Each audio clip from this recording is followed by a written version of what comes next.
ரோஜா பூங்கா என பல்வேறு சிறப்பு அம்சங்களை கொண்ட நீலகிரி மாவட்டம் ஒரு தனி அழகு.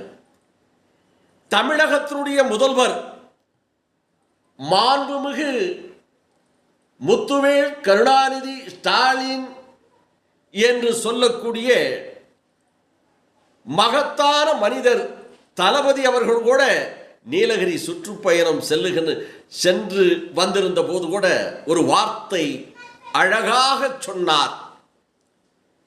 நீலகிரி மாவட்டத்திற்கு வருகை தருகின்ற மக்கள் உடலும் குளிர்ந்து, நீலகிரி மாவட்டத்துக்கு வருகின்ற மக்கள் உடலும் குளிர்ந்து உள்ளமும் குளிர்ந்து செல்வார்கள்.